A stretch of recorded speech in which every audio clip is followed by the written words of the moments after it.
What's up, everyone? My name is Kyle. This is Wing in a Garage. So today I want to introduce the 2000 GT Mustang, give you a little back history on it and how long I've had it.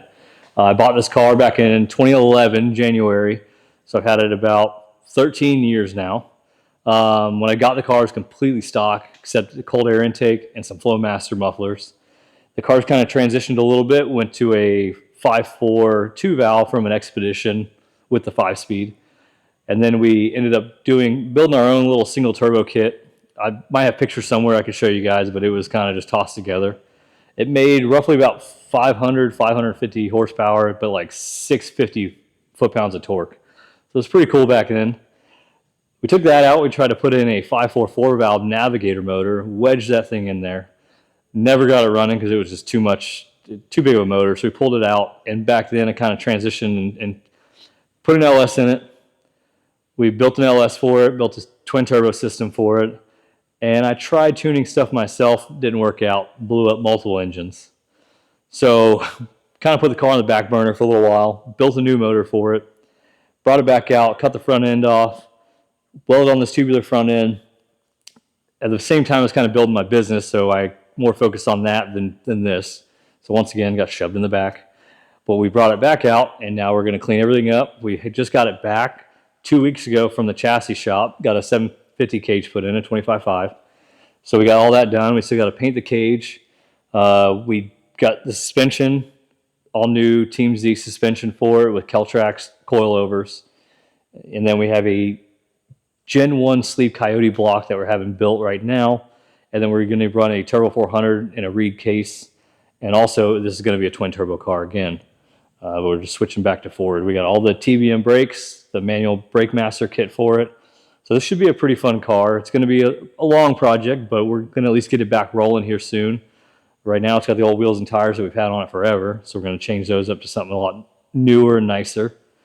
So yeah, let me give you a little view of the car.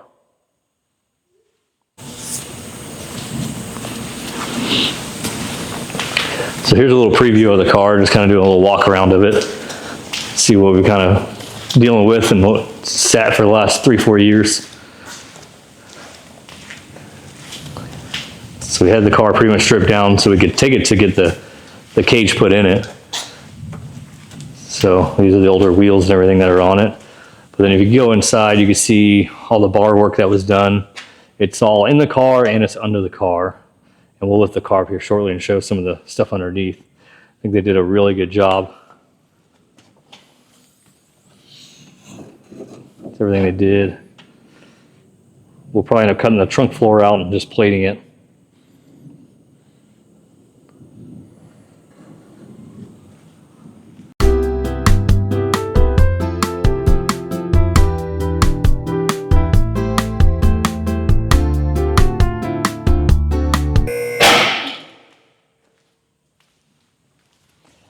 So here's under the car. This is all the bars they put underneath. They even had the bar put in for like a removable crossmember for the trans once we get that put in.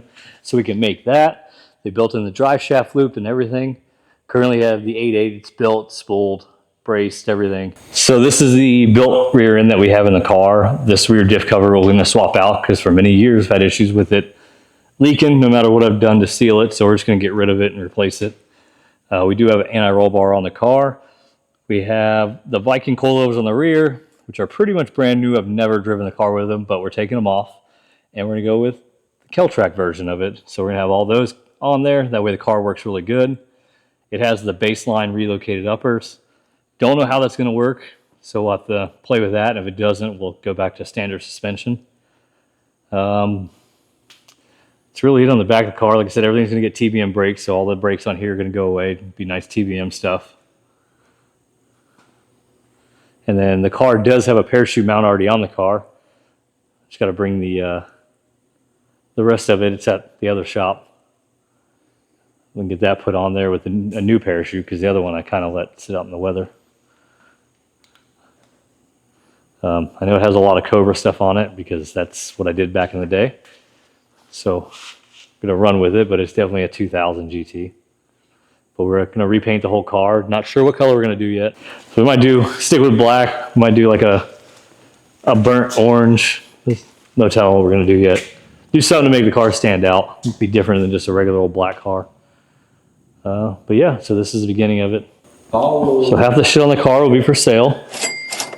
And here's some of the new suspension that we're going to put in the car. This is a Team Z tubular K member with tubular control arms, and these are the Keltrack coilovers that we're going to be putting in the car also. You've seen the other stuff we pulled out. It's old, I believe, UPR stuff, but we had cut some of the framework out of it on the motor mount plates to make clearance for oil drains for the turbo stuff back in the day. I don't really trust it anymore, so that's why we're replacing it all. Then we have the Kirky seat. We had the Kirky seat already in the car. We took it out to put it in my buddy's car because I rode with him passenger for sick week.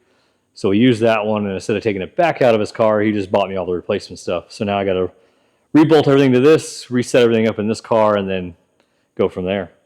So yeah, probably next video, we're going to get the engine bay probably repainted just to clean it up, and then we're going to get all the new suspension put in the car.